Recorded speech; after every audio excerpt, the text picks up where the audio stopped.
Good morning, students. Assalamualaikum warahmatullahi wabarakatuh. How are you today? Fine? Okay, good.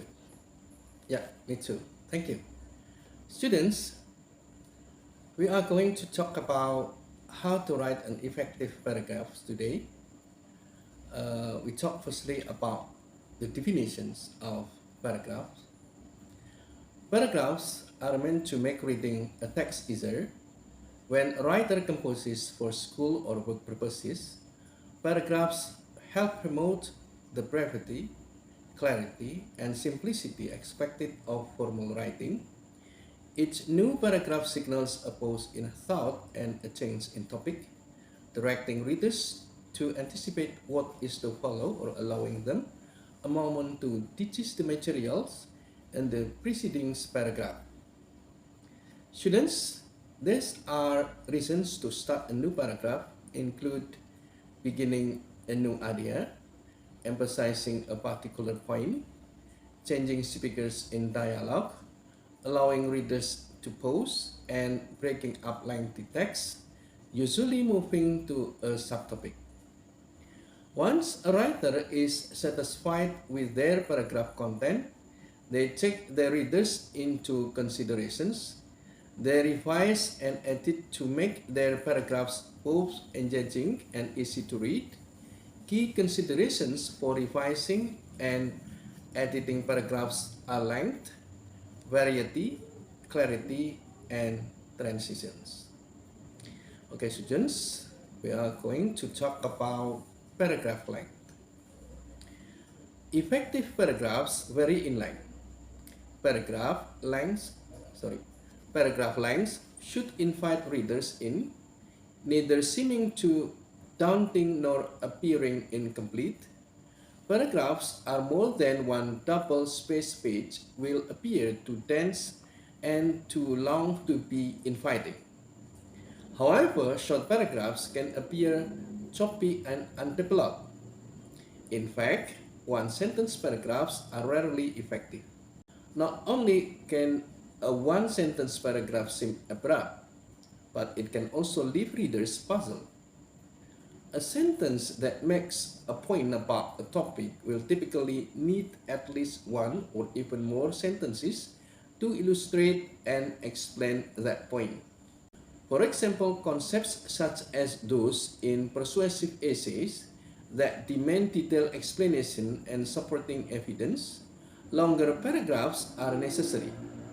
However, when narrating an example of explaining a process, shorter paragraphs will best emphasize the order of ideas or importance of each step. Okay, students, we go on to sentence variety. Most people have experienced a lectures or presentations given by someone who talks in a monotone. It probably puts the audience to sleep. The equivalent of such monotony in writing occurs when sentences have the same structure and same length. Once the content of the writing is solid, an experienced writer revises, paying attention to sentence variety. Strong paragraphs contain a variety of sentence structures, sentence types, sentence opening, and sentence lengths. We go on to sentence structures. One method for gaining sentence variety is to use all of the below sentence structures in our paper. Okay, now we talk first about simple sentence. What is it?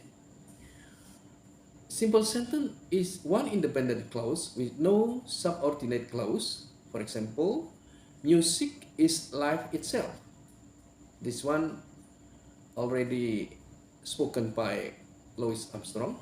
This one is independent clause. Second sentence is a compound sentence. What is it? Compound sentence is two or more independent clauses with no subordinate clauses. For example, one arrow is easily broken, but a bundle of 10 can't be broken.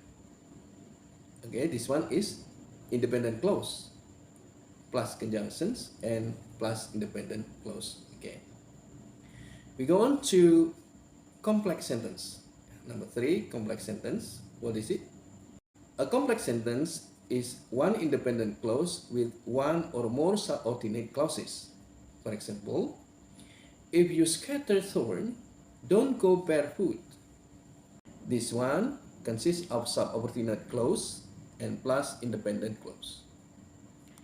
Now we go on to compound complex sentence. What is it? Yeah, this one at least 2 independent clauses and at least 1 subordinate clause. For example, tell me what you eat and I will tell you what you are. This one consists of independent clause and then conjunctions and then independent clause and then subordinate clause. Okay, students, we go on to sentence types. Another method for adding variety is to use different sentence types. First is declarative. What is it, declarative? Declarative is making a statement. For example, the echo always has the last word. Second is imperative. What is it? Imperative is making a demand. For example, love your neighbor. Okay? The third is interrogative. What is it, interrogative? Interrogative is asking a question. For example, a second thought always wisest. Okay? Fourth is exclamatory. Exclamatory. What is it, exclamatory? Exclamatory is making an exclamation. For example, I want to wash the flag, not burn it. Okay? Declarative sentences will naturally be used the most in academic writing, but imperative and interrogative sentences can make the content stronger and add sentence variety. Exclamatory sentences are used rarely in academic writing and professional writing, but can occasionally be effective depending on context, audience, and purpose.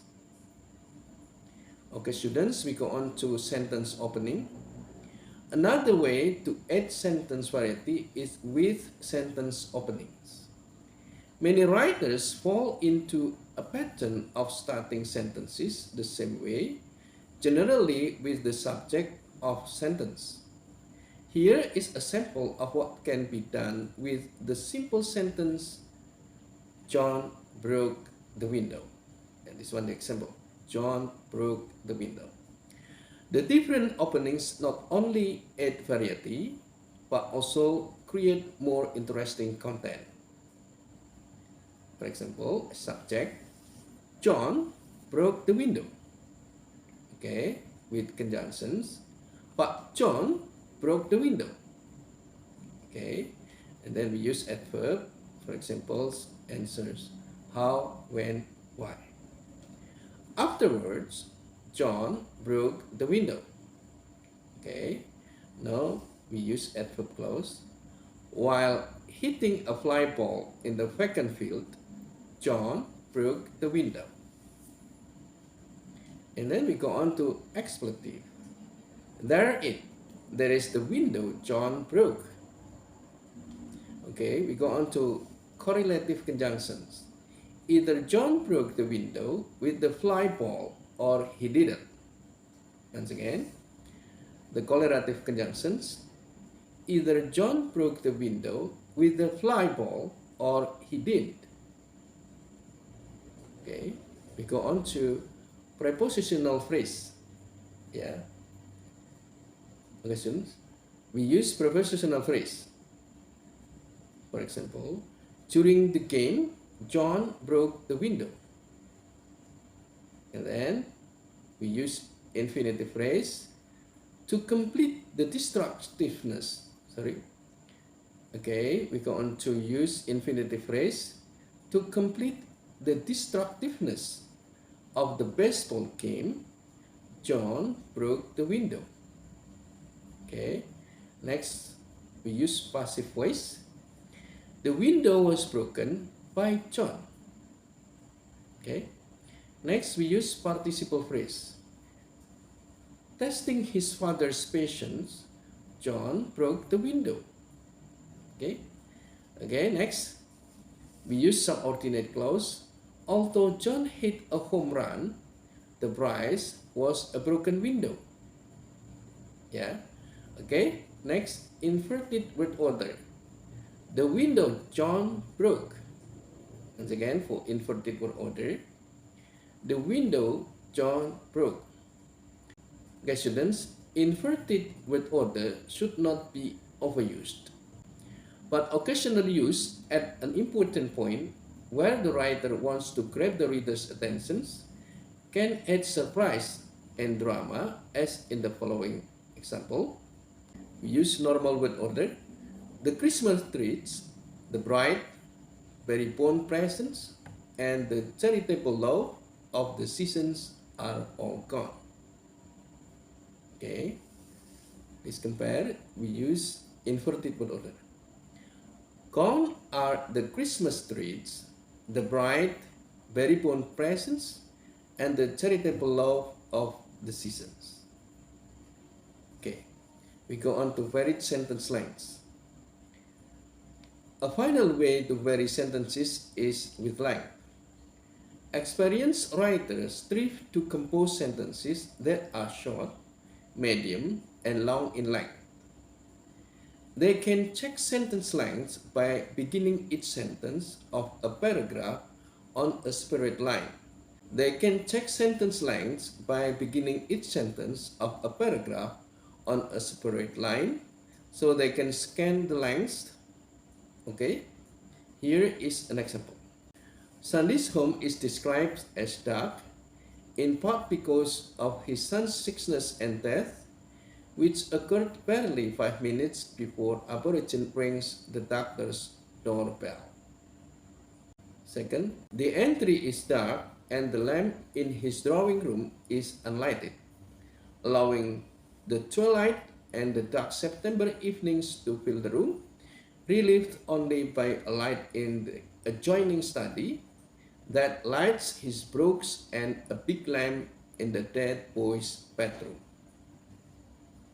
Third, the darkness extends to Kirillov himself.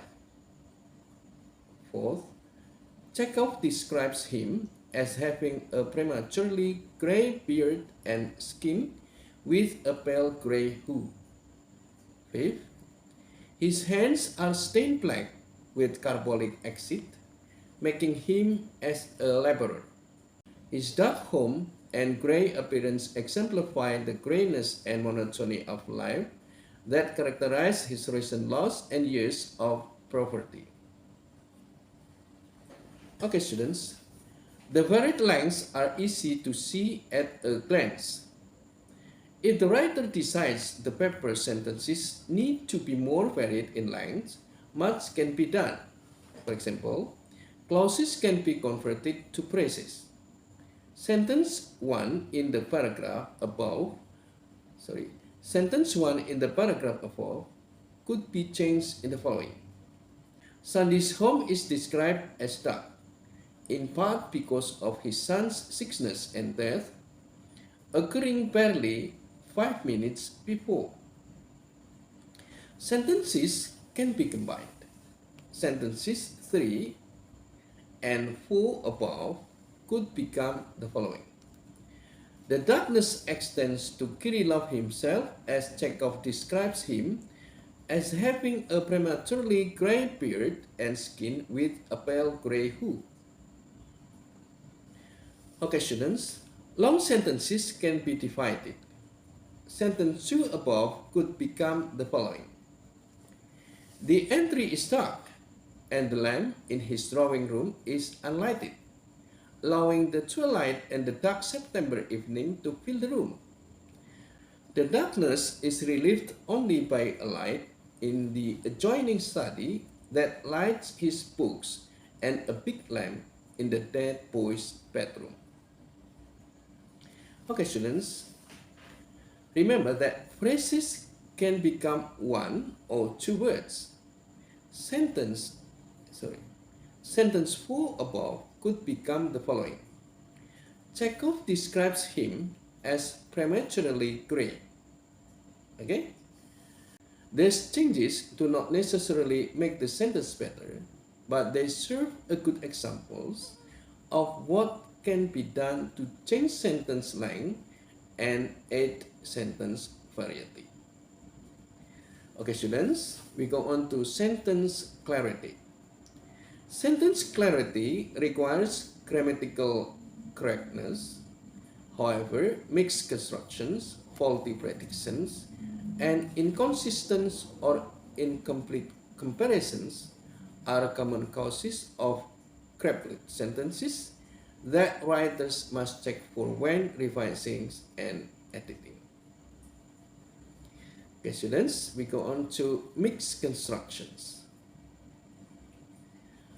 A mixed constructions occurs when a sentence begins with one grammatical patterns and concludes with a different grammatical patterns, as if the writer started writing a sentence, was interrupted, and then finished it without referring back to the beginning. The fact that our room was hot, we opened the window between our beds. By not prosecuting drug abuse possession as vigorously as crack possessions encourage drug abuse users to think they can ignore the law. Third, because of the European discovery of America become a profitable colony of Britain. Okay, students, an easy way to identify mixed constructions is to read a paper backwards, one sentence at a time so that each sentence is isolated. Now we go on to faulty predications. Faulty predications occurs when the predicate of a sentence does not logically complete its subjects.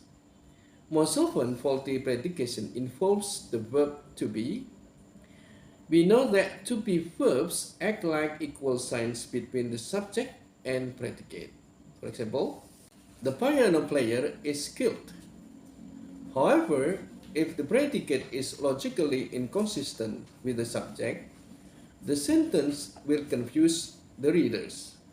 The power of a skilled piano player is keenly aware of being able to raise strong emotions in listeners. It means that can the power of a piano player be keenly aware? Okay, next example. Okay, next example. Listeners are keenly aware of the power of skilled piano player has to raise strong emotions in listeners. Okay, it means that now it is the listeners who are keenly aware. Okay, students, we go on to inconsistent or incomplete comparisons. When making comparison, the writer must make sure they are consistent and complete. Okay, now we are going to talk one by one. Inconsistent. For example, Brownlee's business proposals is better than Summers. It means that Brownlee's business proposal is being compared to Summers as a person. Okay, consistent.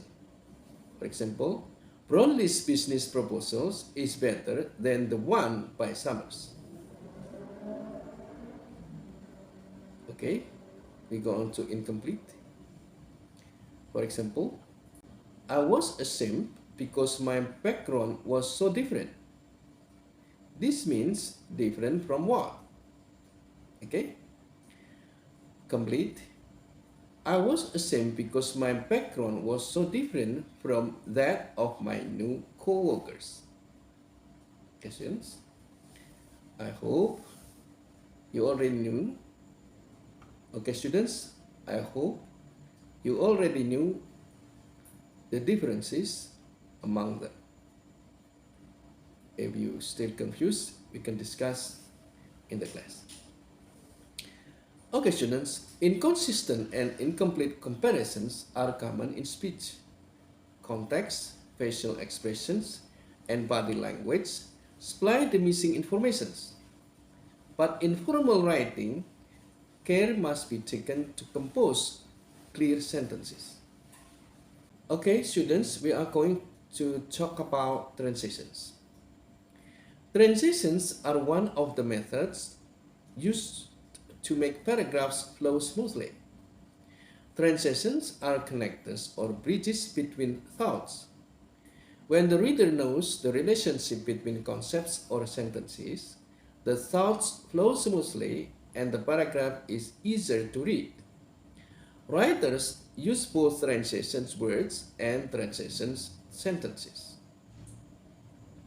Okay, students, we go on to transition words and phrases. Transitional expression work well between sentences when the relationship between sentences is not already evident. Transitional expression can also be used between paragraphs so that the content of one paragraph leads logically into the next paragraph. In these cases, the transition highlights the relationship that is already clear. If someone reads the word however, they know that the next thought will be in contrast to the previous one. Okay, you got it, students? Okay, we discuss later if you have questions or still confused. The word acts as a bridge explaining the relationship between the two thoughts.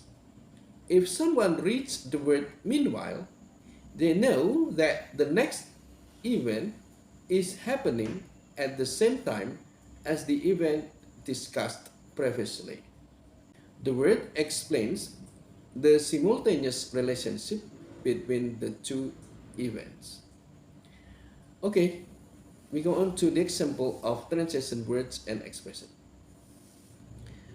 First, to indicate time order. In the past, before, earlier, preceding, recently, presently, currently, now. This one is for indicating time order. To provide an example. For instance, to illustrate, specifically, in particular, namely, in other words. Sorry. To provide an example. For example, for instance, to illustrate, specifically, in particular, namely, in other words, okay? To indicate result. For example, as a result, consequently, because of, for these reasons, since, therefore, those, accordingly. Okay? To concede, although, even though, admittedly, granted, while it is true, of course, okay? To compare, for example, in comparisons, in like manner, in much the same way, likewise, okay? We go on to contrast, and yet, but, despite, nevertheless, nonetheless, notwithstanding, however, contrary to, on the other hand, okay? We go on to emphasize, above all, undoubtedly, most importantly, moreover, furthermore, without questions. Okay, students, we go on to transitions sentences. For more sophisticated transitions between paragraphs, writers use whole sentences. Types of transition sentences include the following. Echo transitions. What is it, echo transitions? Echo transitions when the writer echoes a word, phrase, or idea from the last sentence of one paragraph in the first sentence of the next paragraph. For example, throughout the story, the husband word is considered loud, and the wife barely dares to question it. Okay, students? Still confused? Okay, never mind. We are going to discuss later in the class. Yeah, if you still confused. This unequal marriage fits perfectly into the historical period of the setting. The first words of this phrase echoes the idea in the previous paragraph, providing a bridge to the next paragraph. Now we are going to talk about keyword transitions. The writer repeats keywords from one paragraph to the next. Here is an example. Shirley Jackson shows the uselessness of the lottery and the selfishness of human nature through Mr. Warner's ignorance. The selfishness of human nature is shown very clearly through Tessie in the story. The repetitions of keywords demonstrates the relationship between the ideas of the two paragraphs. Okay, we are going to talk about look backward and forward. In one or two sentences, the text looks back and the ideas of the preceding paragraph and then looks forward to the ideas in the next paragraph.